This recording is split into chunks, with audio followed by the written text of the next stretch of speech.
Ruba. Hi, Peter. Can I just say I am delighted to have you here in the studio today. Oh, thank you very much. And can I also highlight, congratulations, you started here in GBS as an assistant lecturer. And today you are a module leader.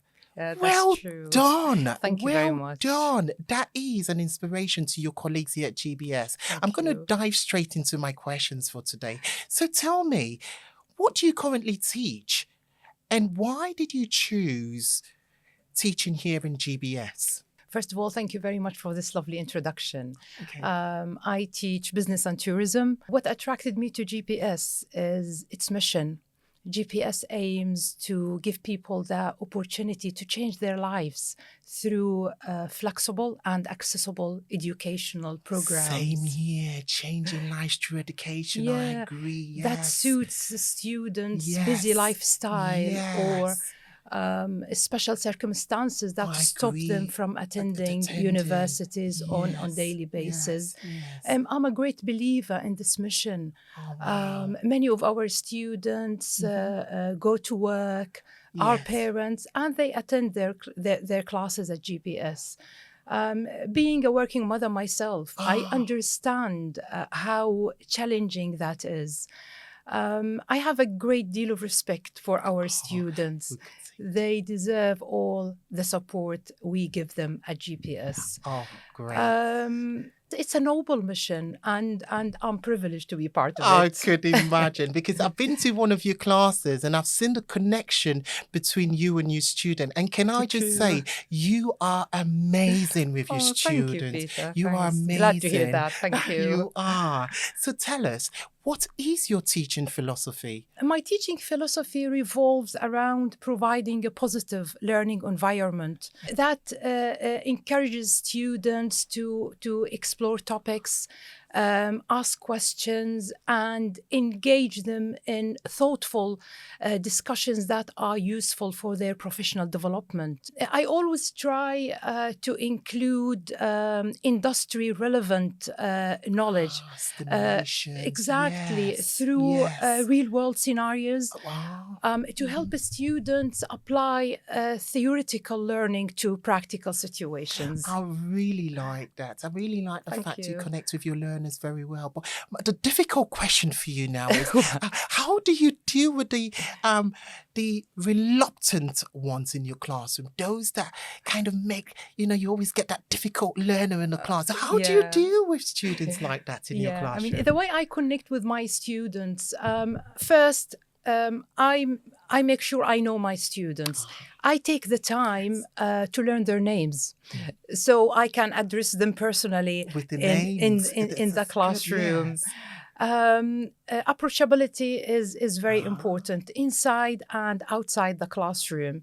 Inside the classroom, I try to create a welcoming and approachable environment to encourage students to talk and to participate. And I keep reassuring them that their contribution is valuable and everyone is entitled for an opinion. I try as much as I can to give students individual attention, especially the reluctant ones. You do need that, don't you? Yes. Exactly. But Peter, I've noticed that most of them are actually not reluctant. The issue is the confidence. They are not confident. That's why they hide at the back of the class and they disconnect themselves from the classroom. Those students, they need individual attention to motivate them and to boost their confidence. It's important to note that building connections with students, it's a continuous process. Each lecturer may have their unique approach, but the goal is always to create a positive learning environment that fosters meaningful connections with students. I totally agree with the meaningful connections. I'm with you on that. And again, it's there in your classroom. It's actually there. So going into my next question, we're doing all these amazing pedagogies in your classroom. How do you assess your students' progress, and why is that essential for you as an educator? Assessing a student progress is essential. Students need feedback on their strengths and areas of improvement. It helps the students understand their progress and identify gaps in learning. That create sense of accountability among students, knowing that their progress is being assessed, encourage them to take their learning seriously. It's also important for us in terms of materials evaluation and the effectiveness of our teaching methods. And Peter, assessing a student's progress is also a source of motivation for students. I agree. Yes. When we recognize their achievements, it's important for their confidence. I agree. I do that most of the time. Sometimes when I teach, I go every day into my class. How have I done? And I get feedback from my students. How did I do today? What can I do to be better tomorrow? What activities can I bring in the next day? Absolutely. Exactly. How I assess usually my students. At GPS, we use formative activities, formative assessments during the learning process. And summative assessments are used at the end of each module. Group activities are also effective in assessing students' progress, especially when students share their findings in front of everyone in the classroom. I also do beginning of module and end of module short tests. I ask the same questions and I compare answers.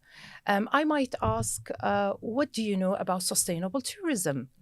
So I assess students by comparing their answers. Yes. Another practice I employ, I ask students to write down the help they need, the help they require. It's like a self-assessment. You do this at the end of the class. Oh, that's great to find out if they need exactly, any support. and that helps me to provide them with the help they need. And I think that's really key as well. I think that's key. And then diving straight into my final question for today. Thank you. I know you've answered quite a lot of questions. No problem. It's a pleasure. It's a pleasure. Last Thank question you. for today. What does a great lesson? I've been to your class. True. I've been to your class. But for the benefit of the viewers, what does a great lesson looks like to you, and why is it important? I know we've highlighted it. Why is it important, or what is the importance of the role of positive and safe atmosphere for learning for our student here at GBS? True. Thank you for this question. That's an important question. A great lesson might take various forms. For me, a great lesson should include certain ingredients. First, clear learning objectives that communicate what students are expected to achieve by the end of the lesson. The structure is important too. A good lesson has a clear and coherent structure that helps the students to connect ideas and to return information effectively. A great lesson is interactive and engaging, includes many variety of activities like case studies, group discussions, games, and of course, it encourages students to think, analyze, and participate.